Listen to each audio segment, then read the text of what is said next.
works. Now, Tama, who are these workers that Elon Musk is letting go of at Twitter? Which offices is the mass sacking impacting? The mass sacking is impacting almost across the board for Twitter, but especially the teams that deal with moderation, community safety, well-being, things like that. We know Musk is a free speech absolutist, and I think this is a real sign that he's letting Twitter be a lot rawer and removing a lot of the safeties that have meant a lot of communities have felt that they can be part of that platform. Elon Musk moved to cut staff numbers, and importantly, the way he did it. That's what everyone's talking about.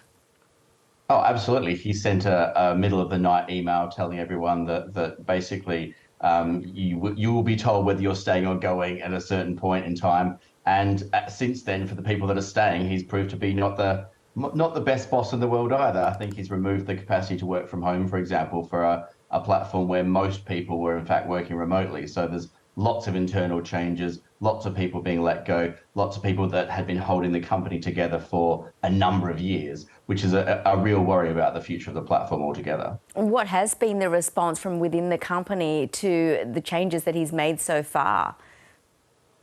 I think, to be honest, the changes have been so rapid that I think most people are scratching their heads as to what Twitter means today. I think that there is some suggestion that Twitter will become, for example, a subscriber-only platform where you actually have to pay to use it, which is fundamentally different to the sort of public square sort of mentality that the platform's had since its very beginning. So what Twitter is, I think, is up for grabs today, but I think Elon Musk is literally making it up day by day.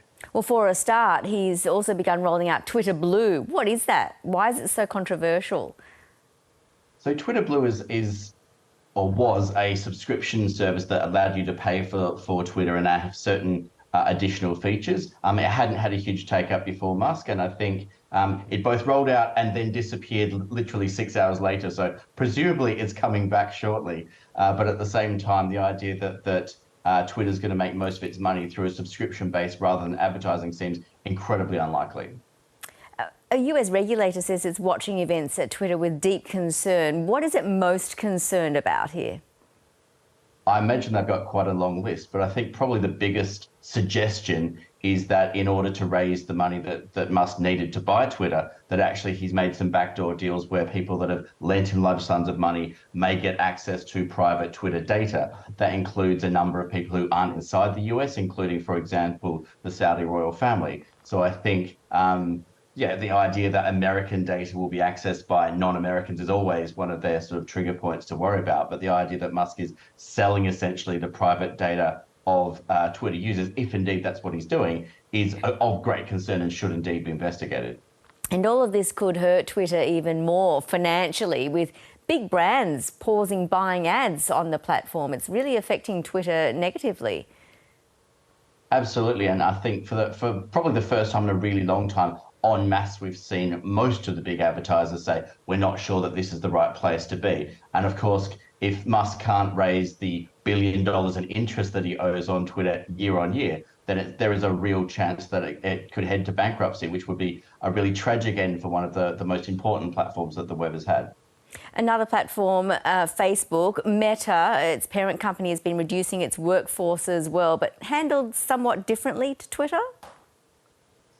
I guess in comparison to Musk, Zuckerberg looks like he's done a good job. He's laid off 11,000 people. He's at least given them severance and some notice, which is something Musk didn't manage. But at the same time, Zuckerberg has admitted that basically betting the entire company on a technology that didn't yet exist and still doesn't exist, there is no metaverse as such as yet, I think has proven to be a really bad thing to do. I think they've let go a number of the people that were leading the development of the so-called metaverse. And I think that's a really bad sign, because tech is all about confidence. It's all about the surety that the future that they talk about is coming. And I think on both platforms, we've seen an admission that they might not be the future and might not know what it looks like. Tama, why are all of these mass layoffs by tech companies happening now? Anything to do with post-pandemic effects?